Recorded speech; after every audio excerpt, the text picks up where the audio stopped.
السلام علیکم ورحمۃ اللہ وبرکاتہ۔ آج کی تلاوہ سورہ یاسین آیت نمبر 37، 38، 29۔ چلیے پڑھتے ہیں، 5 منٹ کا ویڈیو ہوگا، ضرور دیکھیے۔ اعوذ باللہ من الشیطان الرجیم، بسم اللہ الرحمن الرحیم۔ وآیۃ لہم اللیل نسلخ منہ النہار فإذا ہم مظلمون۔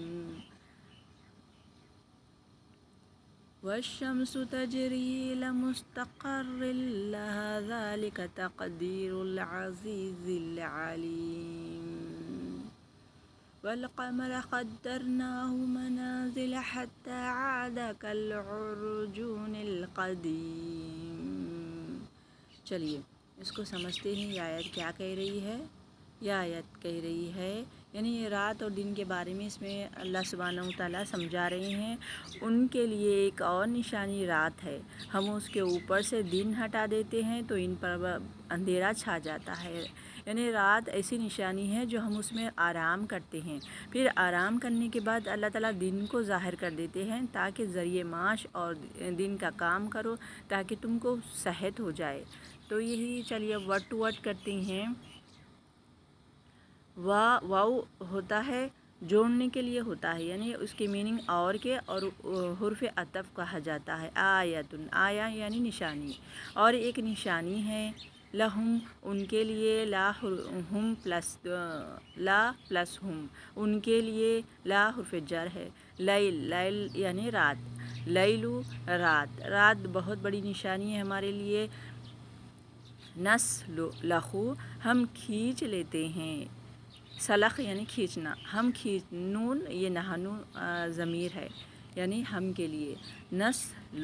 لخو اور ہم کھینچ لیتے ہیں، منہ اس سے، نہار یعنی دن کو کہتے ہیں، دن کو، فیدا تو، پس یا تو، یکا یک ہم وہ، یعنی کہاں کی یہ ہم ضمیر جا رہی ہے دن رات کی طرف، ہم وہ مظلمون اندھیرے میں ہو جاتے ہیں۔ یہ ظلم سے ہے، ظلم یعنی اندھیرا، کسی انسان کے اوپر اگر ظلم ہو گیا تو اس کی زندگی اندھیرے میں ہو جاتی، تو یہیں پر لام میم اس کا روٹ ہے، اور مظلمون واو نون جمع کا صیغہ، اندھیرے میں ہو جاتے رات میں۔ چلیے اب یہ ایک نشانی پڑھ لیتے ہیں، اور سورج اور اپنے ٹھکانے کی طرف چلا جا رہا ہے۔ یہ زبردست علیم ہستی کا باندھا ہوا حساب ہے، یعنی سورج چلے جاتا ہے۔ ایک حدیث بھی ہے نا، حدیث کا مفہوم یہ ہے کہ سورج روز عرش کے نیچے چلا جاتا ہے، شام کو اپنی اللہ کی کرسی کے نیچے، عرش کے نیچے چلا جاتا ہے، اور اللہ سے